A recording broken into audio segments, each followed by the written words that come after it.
So for an algorithm, there's really nothing too crazy about it. When you talk about the concept of an algorithm, it's really just a matter of saying that it's a step-by-step process for accomplishing some sort of task, right? Which is kind of interesting because when students get to algebra, which is rooted in the same or has the same root word, the alg part of it, and there's more to it than that. I don't want to oversimplify it, but they're always surprised. They're like, "What? This is supposed to be math class, and like, what happened to the math?" There's always this misconception that mathematics is specifically related to numbers. Mathematics is more than just the numbers. It's generalizations. All right. So let me just actually pull that up real quick. Mathematics definition. Abstract science of number, quantity, and space. All right. So when you think about it that way, it's like the abstract part of it has a lot of room for interpretation, but it really is not just limited to numerical values. And so the algebra or the algorithmic part of things is talking about a process, a recipe, a step-by-step approach for accomplishing some sort of goal, right? And so when you think of it that way, then cooking, I guess, is mathematics. And in that regard, I mean, it's a little bit more obvious because when you have like a quarter cup of milk and like 3 tablespoons of butter, 4 tablespoons of butter if you like your mac and cheese really really buttery, like these are all things that kind of go into the pot mixed up and a solution comes out. Right? There's also a reason why we use the term solution, because all of these things are going in the pot, and then what emerges is a solution, like a witch's brew or a scientific solution, like in a beaker, like that like what you would think about as a solution, not like solving a problem. Right. So we're going to apply an algorithm for addition. So the question here, how does the addition algorithm develop? Right. So because it's really an algorithm that unfolds. Like it's not really how does an algorithm work, because that's part of it, I guess. But like I can tell you how an algorithm works. It's squirt onto your hand and put it in your hair, lather it up, rinse and repeat. All right. So yeah, that's how the process works, I guess, but it doesn't tell you anything about like what's happening when you lather up and rinse and repeat. It doesn't really get into any of those details, just tells you what to do. And that's really how an algorithm plays out. So we're talking about like the development of the algorithm, not necessarily the underlying principles, although the underlying principles are important too. All right. So yeah, you can see, I mean, we put the numbers one under the other, lining up like places. Then we add column by column regrouping as needed. The thing that always gets people jammed up, if people do get jammed up on this, is the regrouping as needed. All right. There's always a kind of a challenging thing when it comes to step-by-step processes, because people want the 3 simple steps. Step 1, step 2, step 3, circle your answer. All right, that's what people want. They want the recipe that's going to give them the answer every single time. They don't want any kind of ingredients that go into it. It's like how to build a Super Bowl winning football team. Step 1, hire the right people. Step 2, obtain the right players. Step 3, win lots of games. And circle your answer. Like What is that? Okay, well, I need to know how to get the right people, how to hire the right people, and how to get the best players, which I guess would help me win the games. But I would also like to know how to do that. Like, there's a lot of hidden ingredients there that weren't necessarily accounted for. I mean, the equating that to cooking would be something like how to bake a cake. Step one, buy all the ingredients. Step two, turn on the oven. Step three, bake the cake. Like, okay, well, you didn't really tell me anything. So when you develop an algorithm for your students and you're fully capable, qualified to develop an algorithm based on a definition I just gave you, it's a recipe, it's a step-by-step process. You know, if you've ever given anybody instructions to do something, you've given them an algorithm, right? So just because it's a fancy word doesn't mean you haven't done it before. Like, how do I get to the Galleria from here? Well, you go down Tarrytown Road, and then that's going to turn into Main Street. And then you just go down a couple of lights, you see it on the right-hand side. I just gave you an algorithm, right? It's a step-by-step process. It might not be the best one. I didn't tell you how to get to Tarrytown Road from here, but you know, I gave you a set of instructions that's going to lead you to the result that you were hoping for.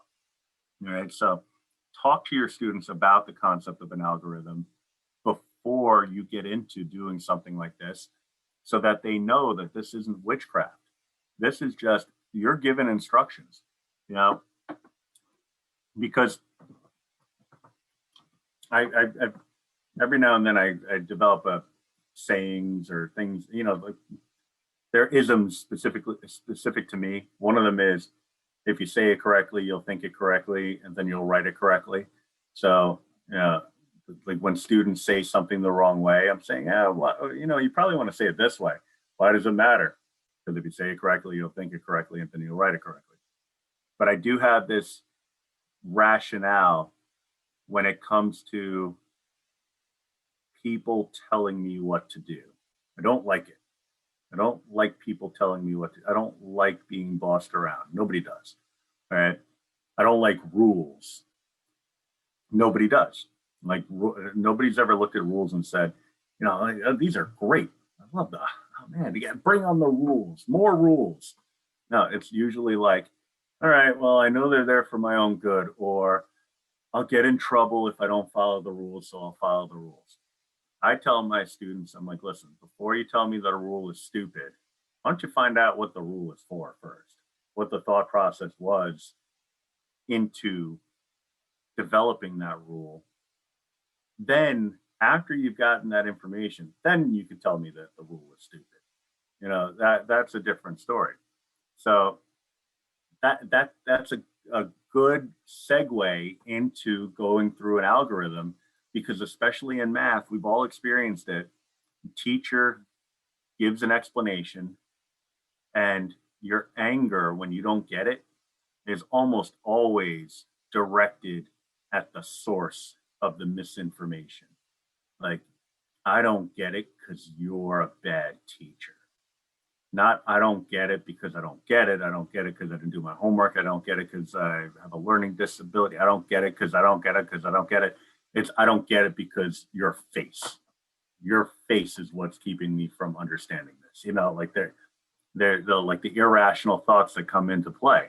And so giving them a sense of the importance, why we need to follow the directions, it does go a long way.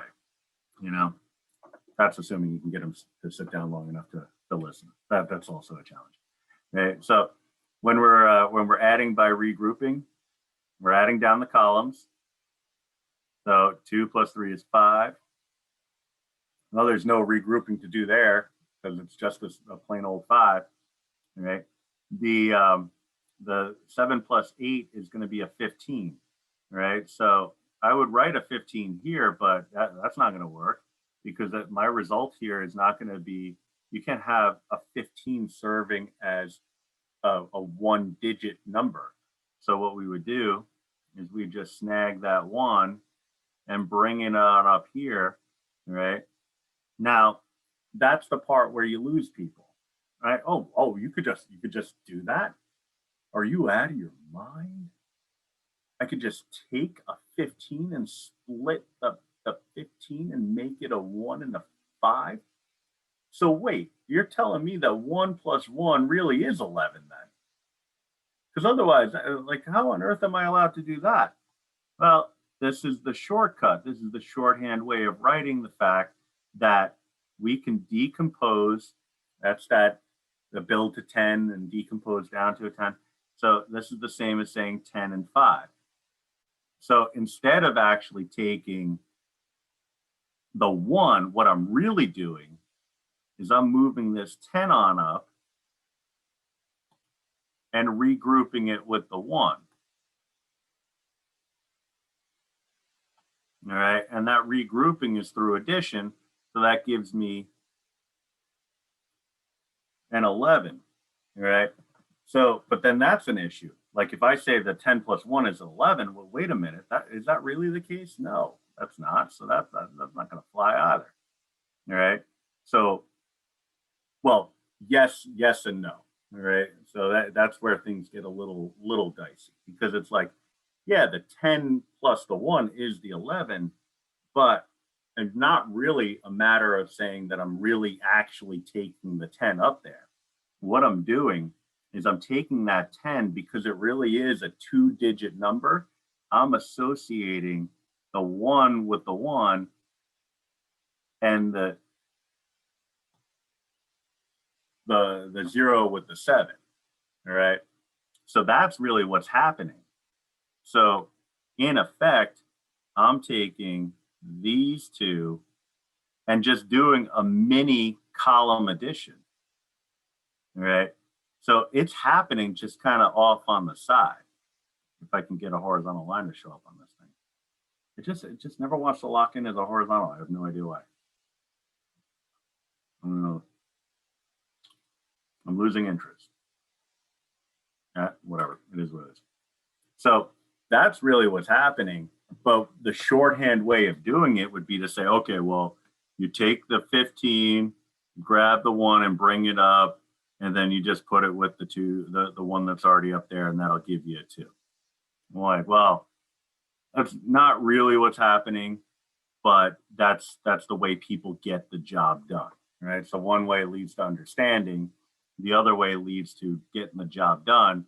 In the end, the algorithm is a set of procedures that are used to get the job done. When I'm baking a cake, I don't need to know the physics. I don't need to know the Newton's law of cooling is going to cause my cake to cool at a certain rate over a certain period of time. I just know that I got to let the cake cool for a certain amount of time after I take it out of the oven before I can ice it. All right, that's all I need to know. All right. So, but in the end, I do get my 2. And so I'm looking at 255. So my regrouping here is still addition. That's still going to give me a 2, but maybe not for the reason that people would necessarily think. Just like that 0 there was just an implied 0 in the past. Now there's actually a rationale for it. So it's like I'm taking that 10 and I'm shifting it upward, splitting it over the 2 available digits, and then going from there. All right. So it's kind of a weird process. You know what I'll do later? I'll make an animated GIF out of this so that you can see it in action. It's kind of cool. You know, I like the underlying thought processes. You know, the whole demystifying of all the stuff that you knew in the past. So it's pretty solid.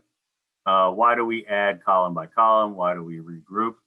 Well, the column by column part is pretty straightforward.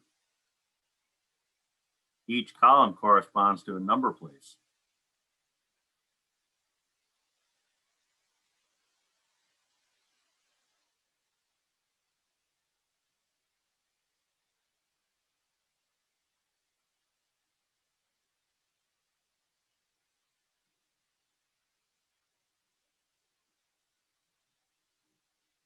Example. Sometimes a well-placed example gets the job done. You know, if I'm adding 100 plus 10, I'm not going to say 100 plus 10 is 200. That's not going to fly. All right. So lining it up appropriately keeps the placing consistent. All right. So why do we regroup? So to answer that one, so why regroup?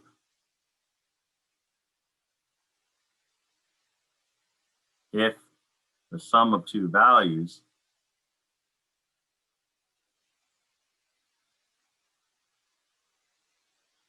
is more than 10 requires two digits. I'll try to get it in a complete sentence. It requires 2 digits worth of space. I'll put in column.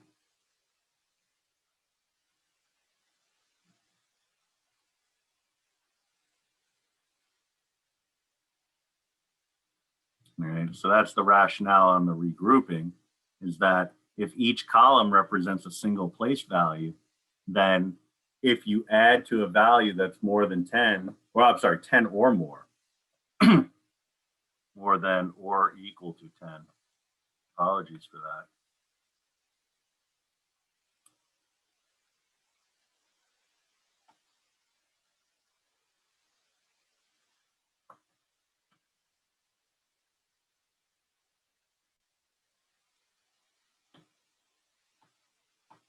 Yeah, so if you get a value that's 10 or more, then you're getting a 2-digit number. So a 2-digit number can't fit in a single column because a single column corresponds with a single unit, a single place value unit.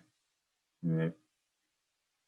When it comes to decimals, it's the same idea, except we have to account for the decimal places. I think when it comes to decimals, it's actually pretty not too bad.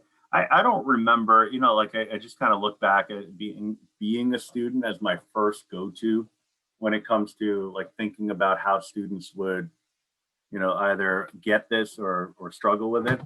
I kind of feel like just through my own teaching experience and also being a student, I don't remember people struggling too much with adding decimal values if they understood the algorithm for adding, 2-digit, 3-digit numbers and so on, because it was just the natural extension of things. The one concern that always kind of came into play is that they didn't know what the decimals were to begin with, but they knew how to work with them, and so, following the rules, it just tells us to line up the decimal points, which forces us to line up the place values.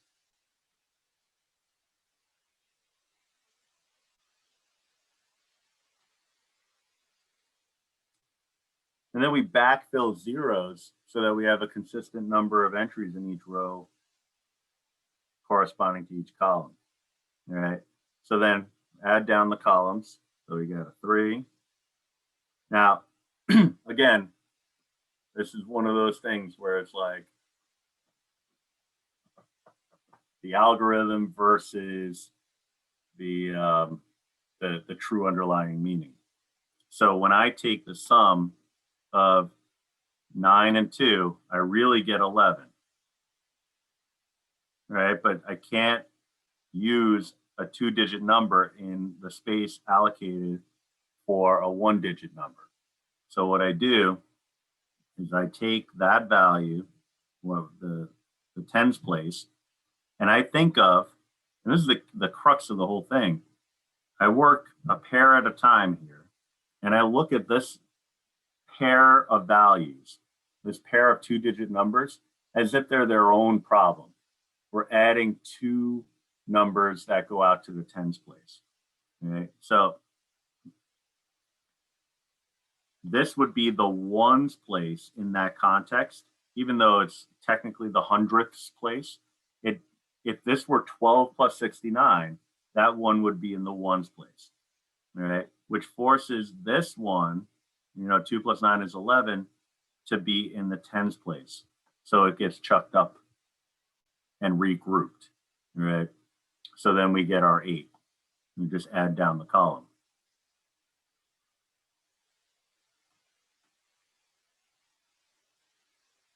And then continuing, the rest is super easy, barely an inconvenience. And there's your result. Make it a little bit bigger.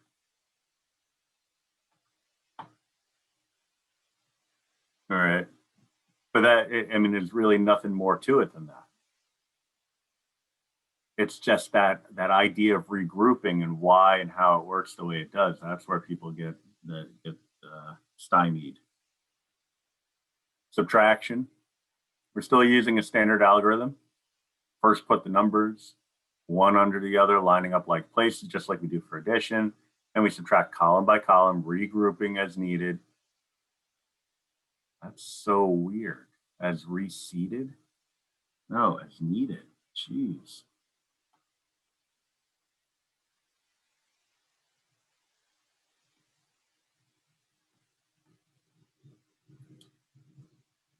So that we can subtract the numbers. It's like like autocorrect when you're sending a text.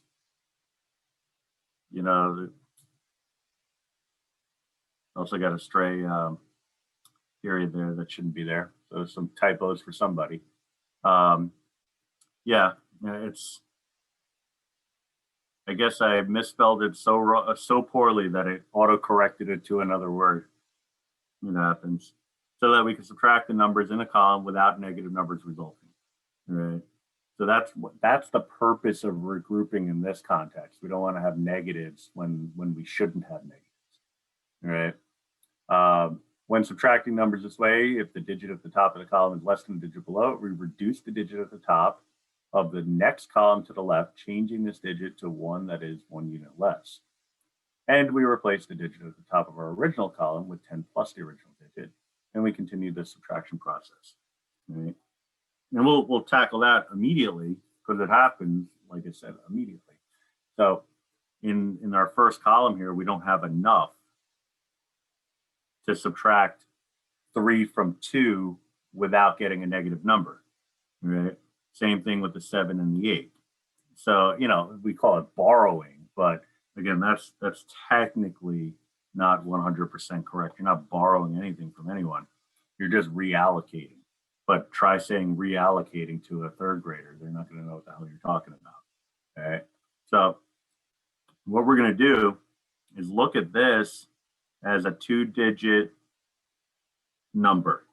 We're not thinking of it as hundreds place and tens place. We're thinking of it as tens place and ones place. Right. So what I would be doing here is looking at this 17 as really the sum of 10 and 7. All right. So if I do that, so what I'll do is I'll just kind of ellipse it in. This 17, and this is really another application of that same idea, the building to 10 and breaking apart so that 10 is the prominent value. This is really just a nice consequence of that. 10 plus 7. All right. That's what 17 is equivalent to. All right. So what I can do is I can knock this off. It's reversing what we were doing before, where I was saying, all right, well, if I have a 2-digit number, I can reallocate it to the 2 appropriate columns. But now I'm just kind of looking at it the other way, right? So I have 10 plus 7. So I'm saying here, well, if this number, and I'll just highlight it, is corresponding with the 10, what I can do instead is take that and give it, just not borrow, give it. All right. So that's the thing about borrowing. Borrowing, you have to return. We're not borrowing anything. We're giving it to the 7. All right. So we're thinking of this as like, okay, that number is the same as saying 10. So I'm going to give that 10 to the 7. And so the 10 plus 7 will give me a 17. So now I can carry on my subtraction. But when we do our subtraction following the algorithm, we work our columns right to left. So I wouldn't want to just jump in to the 17 minus 8 right now, because if I did that, then I still don't have enough to carry out the subtraction of 2 and 3. All right. Now, again, I gave that 10 to the 7 to make 17. So that 1 is gone, right? It's not coming back. So there's no borrowing. This isn't a friendly demeanor. This is theft. We stole a 10. Right? It's not, we're not being nice about it. Right? So now we have a new problem here where I need some more values for the 2 in order to subtract a 3 from it. All right. So what I can do is I can just kind of, let me just move this off on the side for space. Actually, I'll make my arrow go the other way.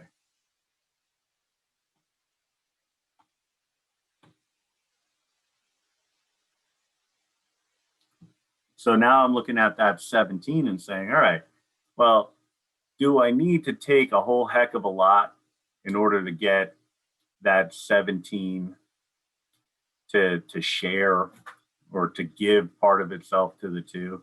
Probably not. And I don't need a whole heck of a lot. I just need a little bit. Right. So what I can do is I can look at this and say, all right, well, 17, you can spare a little bit.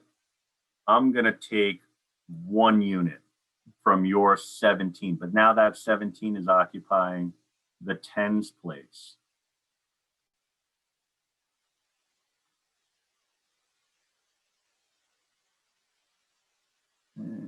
Geez, I can't get it. I just want to make a rectangle. There we go. All right, so that's 17. I want to make that a 16 and a 1. I'm just going to take 1 away from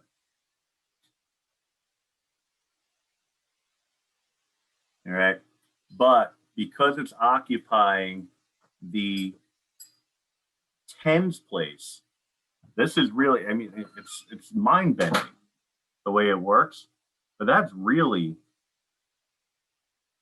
the same as saying 160 plus 10, right? Because that's 17, because it's 17 in the 10's place.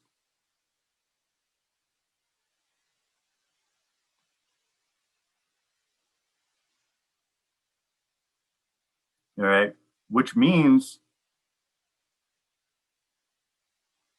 that it's 170, right? So it's kind of a placeholder. It just looks like a 17, but it represents 170. All right, so very, very weird to think about it that way. But when I say that I'm taking 1 away from the 17 to make it a 16, I'm not really making it a 16. I'm making it 160, but it's 16 in the 10's place. All right. Now, that being said, I am going to take that 1 and reallocate it to the 1's place. But that 1 is really a 10. So the rationale behind why I'm allowed to make that, that 1 become, oh yeah, just take that 1 and just shove it in front of the 2 and make it a 12. Yeah, because that's just how the algorithm works. Well, it only works that way because that 1 is really representing a 10. And that 10 added on to a 2 gives a 12 as a result. And once you do that, then you're looking at 12 minus 3 is going to be 9. Now this 17 is gone. It's replaced with the 16 because we stole one of them. Again, it's not borrowing. It's just straight up theft. So that 17 became a 16 because we snagged one of the 1s to give to the 12, to the 2 to make a 12. So 16 minus 8 is going to be 8. All right. So that's a lot of ingredients going into something that you might look at and say, oh, I don't remember it ever being that complicated. It really isn't supposed to be complicated. I'm teaching you the theory because, I'll put this back in a second. I'm just going to copy it again and just put it right below.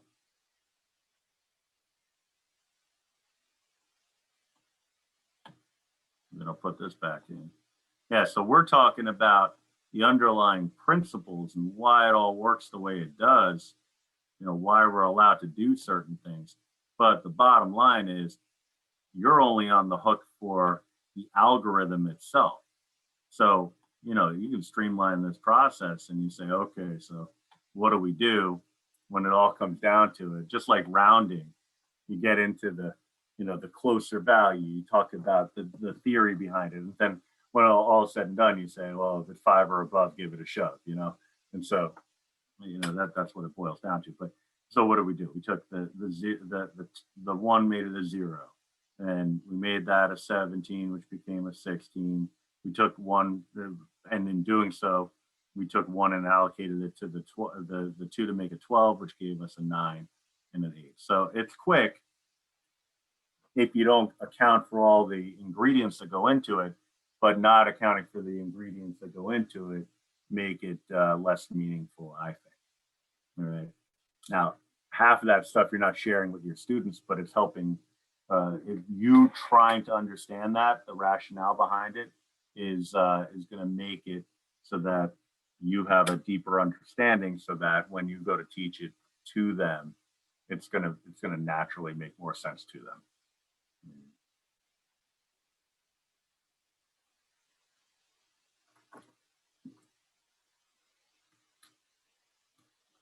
All right, so part and parcel to that concept is the idea of unbundling and regrouping. So I just really took you through all that, but what you have here is the kind of more regimented approach behind it. All right, so it's really just a more elaborate example of what I was just talking about. So you could read through this, but there's an example below that we'll just work through together. Use the unbundling and regrouping method above to perform the operation. So, I'm not expecting you to type out a Word document every time you solve a problem like this, but you will need to be able to do the unbundling and regrouping method in order to come up with the solution. So actually, and I might as well just kind of talk you through it a little bit, because you're talking about breaking it up based off of the place values, and then the idea of stealing from one place value and allocating it to another comes into play. All right, so we have 142, that's 1 value in the hundreds place, 4 in the tens, 2 in the ones. But then in order to make things work out, I have to say, okay, well, that 100 amounts to 10 tens. So I could take those 10 tens and put them with the 4 tens, and that gives me 14 tens. And then I can carry out the math further from there by saying, okay, well, how many tens would I need to go to the ones, and so on and so on. All right. So that's all what I was saying before, but like I said, it's a little bit more regimented. So what I would say here is we have, and we'll use T for thousands, H for hundreds, well, TH for thousands, sorry. So we'll say we have 1 in the thousands, 2 in the hundreds, 3 in the tens, and 4 in the ones. I'll put a dash just so you don't think that's a 40. Right, and from that we're subtracting, well, none in the thousands place, 3 in the hundreds place, 9 in the tens place, and 7 in the ones place. All right, so across the board, the idea of not enough should be kind of dominating the thinking here. You say, well, that's not enough, that's not enough, that's not enough, that's not enough. Right. The only one that where there is enough is in the thousands, but that's not going to get the job done. Right. So what I would do is rewrite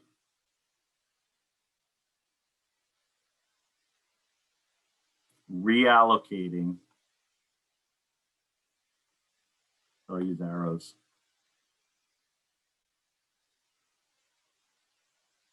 I'm going to take that 1,000 and make it into 10 hundreds. All right. So those 10 hundreds would add to the 200s that are available, making 1,200s. So that's 1,000. I'll just make a little note here. 1,000 is equal to 10 hundreds. All right. So that allows for this transition from here to here. Right. Well, actually, I mean, I guess that highlighting could have worked, but a better highlighting would be from here to there. All right. So now I've set it up so that the thousands are irrelevant. Right. So I could actually get rid of that. All right. So if I wanted to, I guess I do. Otherwise, I probably wouldn't talk about it. I can dismiss my thousands. I could just cross them right out, or even just erase it completely because they're irrelevant now. All right. So in my next step, what I would look to do is look at the relationship between the hundreds and the tens. Right. So in order for, hey, we want to get there with the least possible effort. So I know that 100 is equal to 10 tens.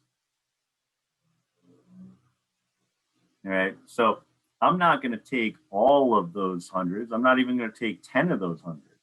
What I'm going to do is I'm just going to take one of those hundreds. So what I'll do here, just kind of highlight what I need.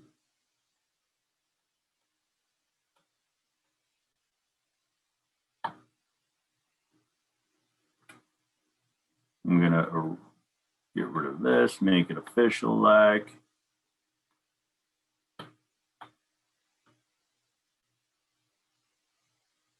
Clean it up.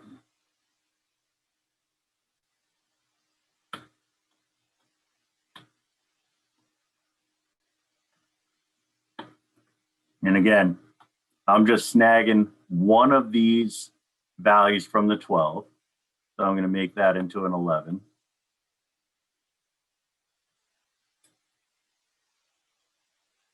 So one of those hundreds equates to 10 of the 10s. So now that becomes 13.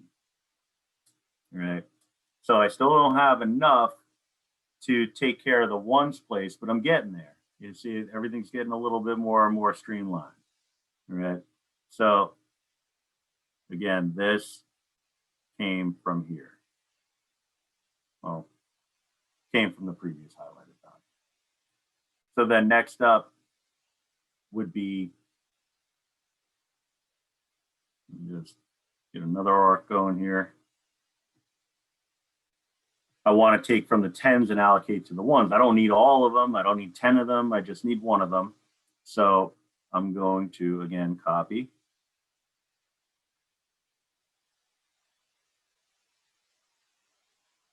Paste, annotate, and that annotation would be that one of the tens is equal to 10 of the ones.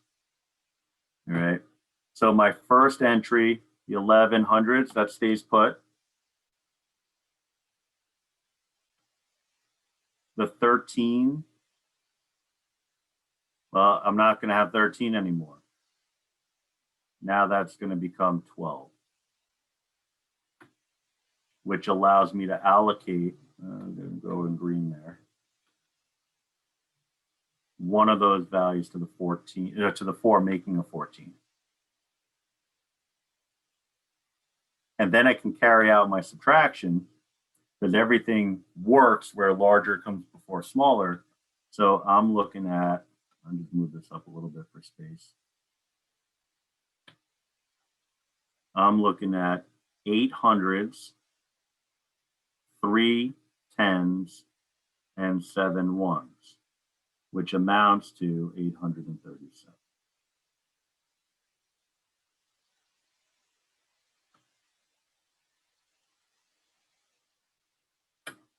All right.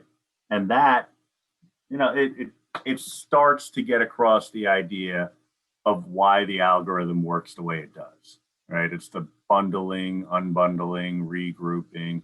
It's different. It's definitely a little bit more regimented, procedural, but it drives at why things work the way they do, right? That unbundling and regrouping has a lot of meaning when it comes to subtraction. And, it's hard to get across because imagine, you create a worksheet with 20 problems like this. That's like the whole semester, the elementary school, the whole marking period. It'd take a long time. So we don't want to do it that way. We don't want it to be like, all right, take this worksheet home and figure it out, because you know what happens there. If you're lucky, the parents figure it out, fill out the homework, turn it in, and that's the end of it. We don't want it to be like that. We want it to be a valuable learning experience. So that's where the activities come into play. So making it so that it's, involving manipulatives, where you get into the number tiles, and, like when they get older, algebra tiles, digital manipulatives, if you can, just little things to keep them focused and engaged.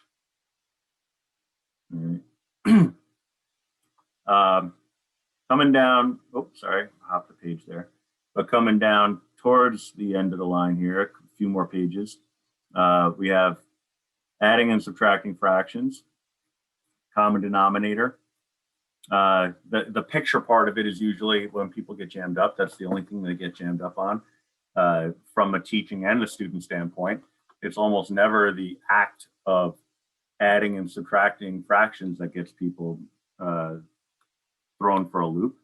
It's the idea that they have to justify it in some way. Right? So find a different, so the examples find a different common denominator for 1/2 and 1/14. Right? So if I have two side by side number tiles, like we're looking at 1/2 being half of the length of the rectangle, and 1/14 being obviously 1/14 of it. So if I wanted to write 1/2 in terms of 14ths, then I could just simply line it up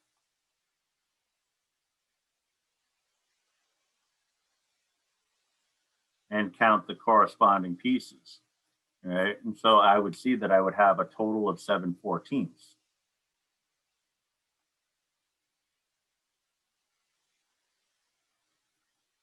Right. So that's the power of having those number tiles, convenient number tiles, all set up and ready to rock and roll. Right.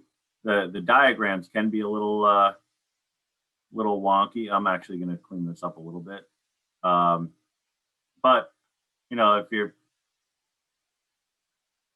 if you don't hold them to any kind of crazy expectations in terms of the quality of the diagram, as long as it gets the job done, then that'll be perfectly fine, right? So when I'm looking for the value of 1/2 minus 1/14, I don't know why I organized it this way. 1/2 minus 1/14, that would be the same as saying 7/14 minus 1/14, which would be 6/14. Now, looking at it from the perspective of addition,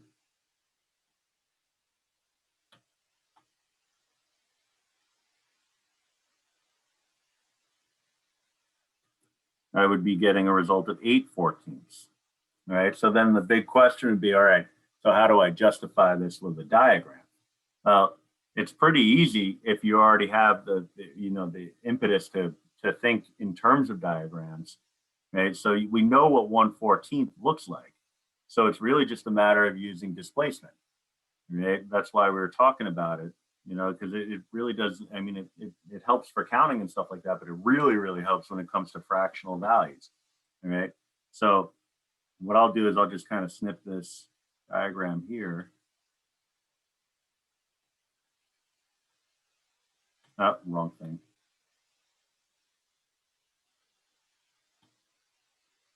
Take a screenshot, then copy.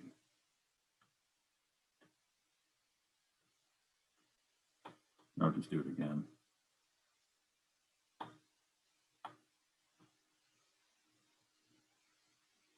So I'll just try to organize it a little bit better.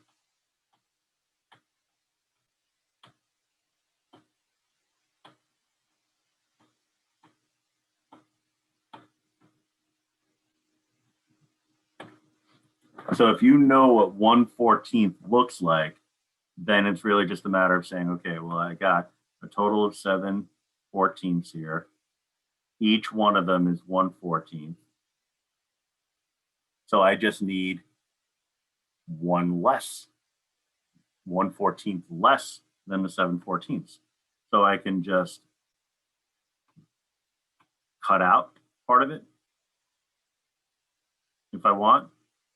And then I would say that this area here corresponds to 6/14. Right? And then when I want 8/14, I just have to tack on another block here consistent with the 1/14, because I already know, let me just move this over here, an equal sign.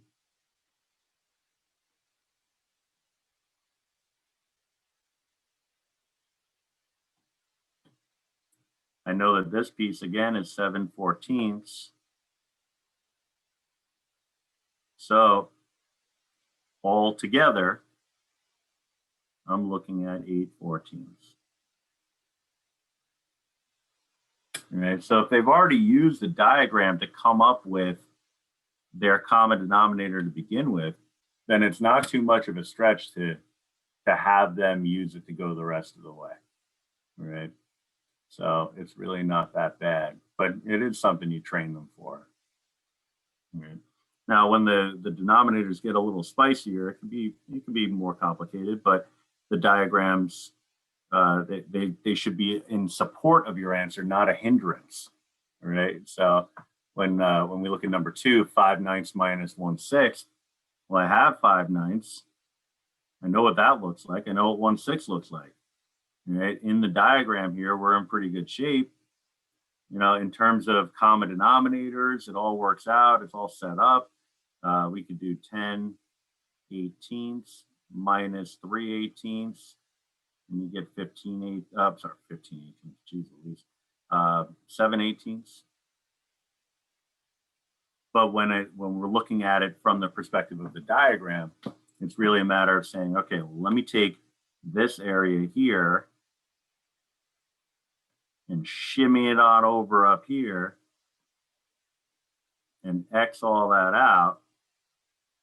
The remaining region, right? So we're looking at this guy, this area here. I kind of missed with my line. Put an arrow. 1, 2, 3, 4, 5, 6, 7 of those 18s. So what we get is a result, you know, like we get what we need. Is when they have to come up with a diagram from scratch by themselves, that's when things get a little dicey. Because you look at it and say, all right, I got 21/10 and I got 24/15. Right? So a common denominator between the two of them, without getting into multiplication and getting too crazy with that, we could assume, well, a couple of things. One, that there is some sort of relationship between the two denominators, even if it is a decimal relationship. We don't always want to get into that, but we could also look at it and say, well, worst case scenario, just find the product of the two denominators, right? I don't know about you. I'm not overly enthused about the idea of splitting each of these rectangles up 150 times. So what we'll do is we'll start off by splitting it 15 times.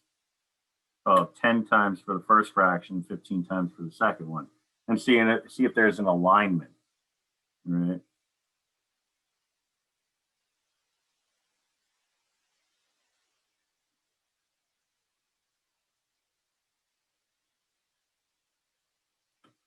The idea is to come up with a reasonable spacing so that there is going to be an alignment of values. It'll come through, but only if your spacing is reasonable.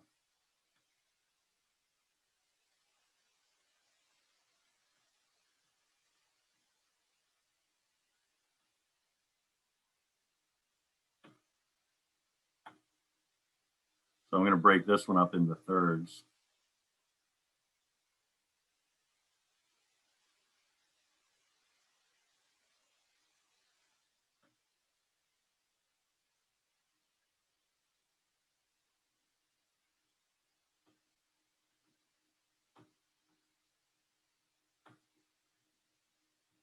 That one's kind of ugly.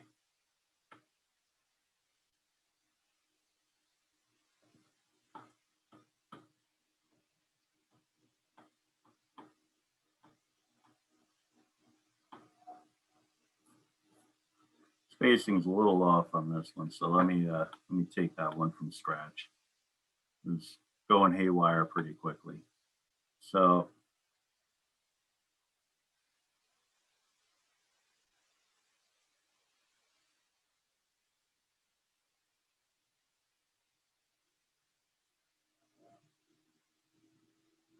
I need that many, so let me start shimmying them.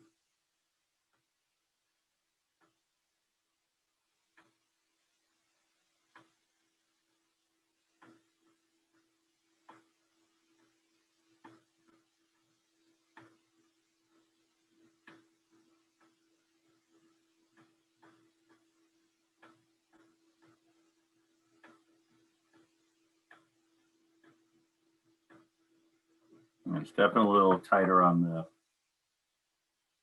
high end, so I'll start shimmying more.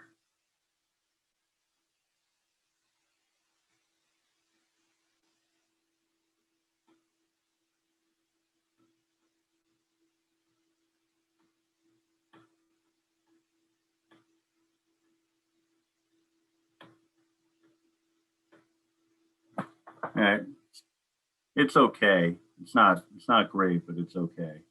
And we're going to run into the challenges that you run into whenever you try to do something by hand. We also have the issue here that the numerators are bigger than the denominators, so that's also a bit of a challenge. But what we're looking for is some kind of relationship between those two denominators, right? So here I'd be looking at, this would be equivalent to 1/15th. And this one would be equivalent to 1/10.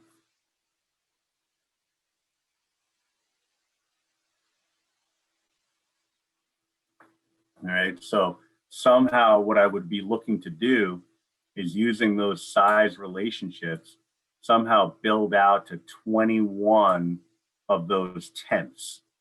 All right, so that, it's pretty challenging, but what you can do is you start kind of filling it all up.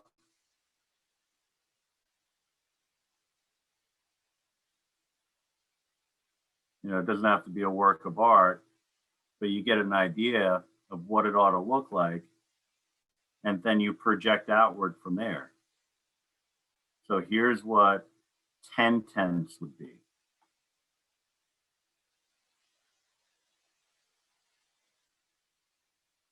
So what I would do is I'd tack on another 10/10ths.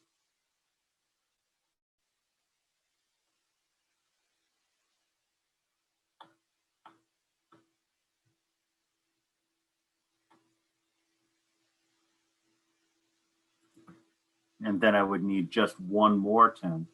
So what I would do is I would just snag one of these values, one of these shaded areas, and just throw it on at the end. Oops. Not what I wanted to do.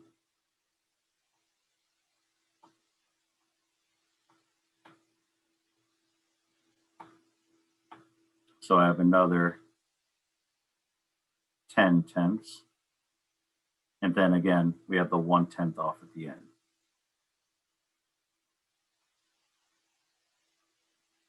So that's a total of 21/10ths. So we have what we need. The other one is a lot more substantial, but same general idea.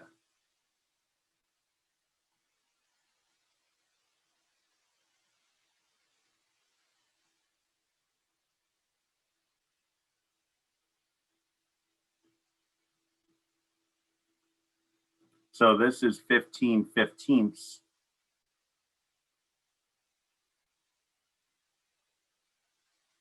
So now if I do this twice, I'm going to get 30/15.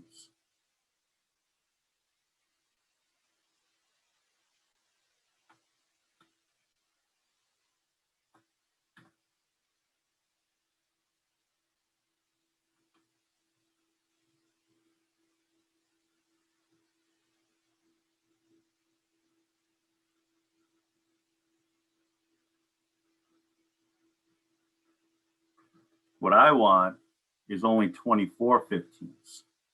Right? So I'd be looking at, well, 15, 16, 17, 18, 19, 20, 21, 22, 23, 24. So this would be my cutoff right here. I wouldn't want any of these extra values. All right. So we're looking at a size relationship that's pretty clearly in the favor of the purple. So it's just a question of how much more do we have in one scale than we have in the other, right? But you could see how this kind of gets out of hand pretty quickly, you know? And so it's really just a matter of seeing, okay, well, do we have any clean lines of demarcation, moments where it all just kind of comes together?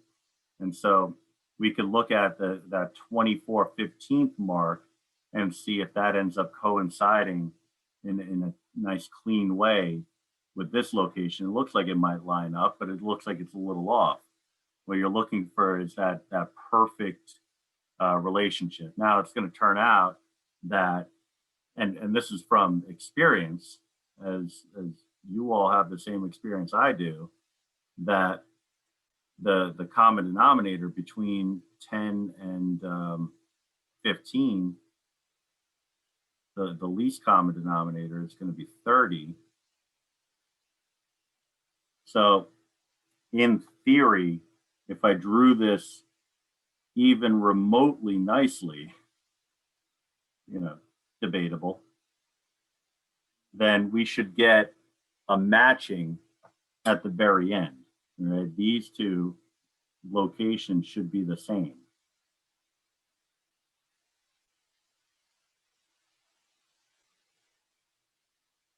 Right? Because at this location, we're looking at 20/10, and here we're looking at 30/15.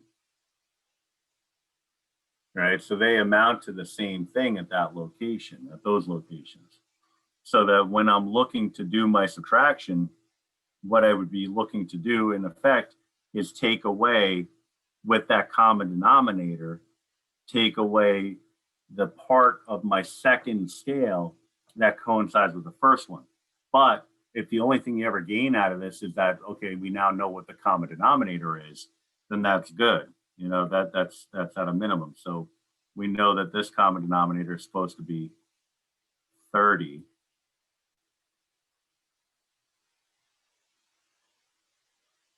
All right. And so if you're going to get a 30, then this has to be 63, and that has to be 72, no, 48.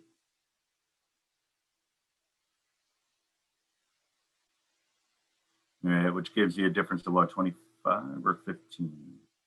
15. All right, so mathematically, that's what you'd be looking at. But then what you would really be trying to figure out is, when you're talking about the difference between the two sets, is what you would get if you were to take all of this stuff. Let me get off the thicker highlighter. All of this away from this. What would you be looking at as a difference between the two sets? All right.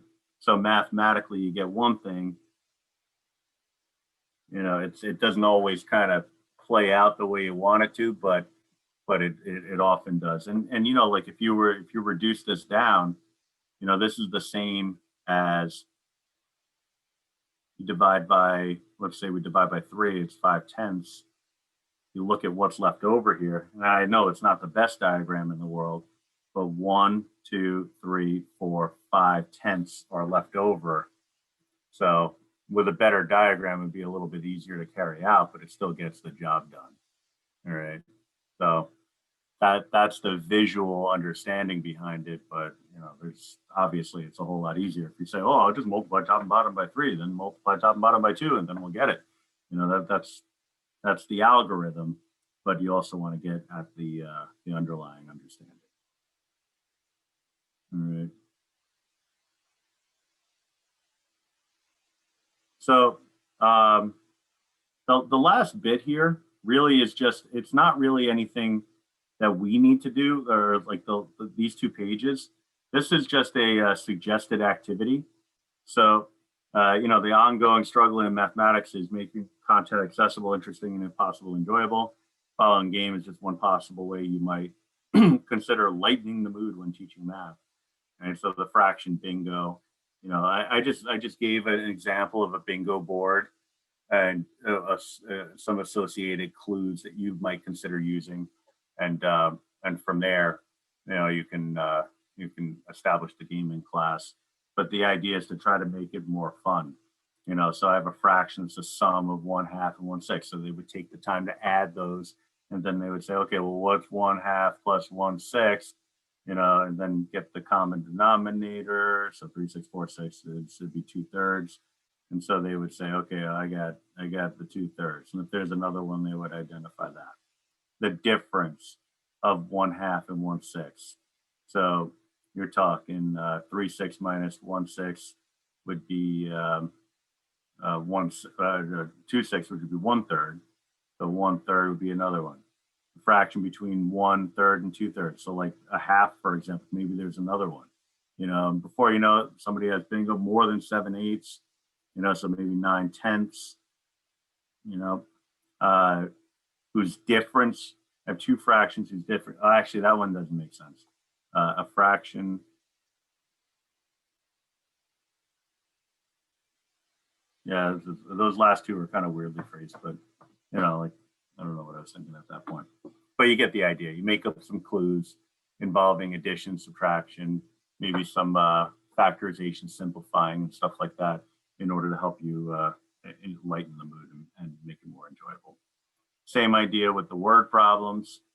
Word problems are just really, I mean, really, when you think about it, it's just addition, subtraction.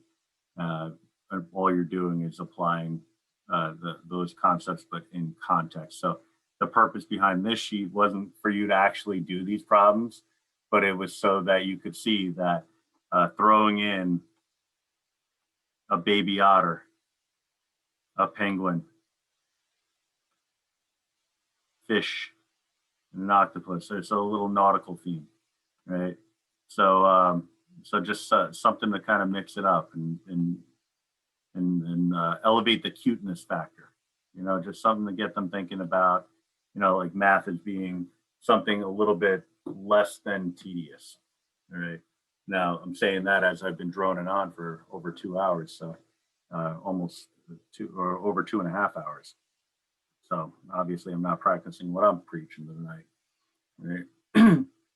But then the last thing is the concept of making sense of addition, subtraction. What they talk about is the idea of having the students write problems, right? And again, this is kind of, I could have probably compiled the last 2 pages into 1 page. I just put space here for some reason. I don't know why. Just habit, you know, force a habit as a teacher. Like I write a problem and I leave space for people to solve those problems. But these are just suggestions on how you can make a word problem that'll help the students make sense of these different concepts. You know, so if you ask them to write and solve a add to or take apart word problem, that will give a specific answer. You know, and you partner them up with another student, And so they come up their problem and they bounce it off another student and see what that student comes up with as their solution. They go a little critique back and forth. Maybe you present it to the class. You know, there's some possibilities.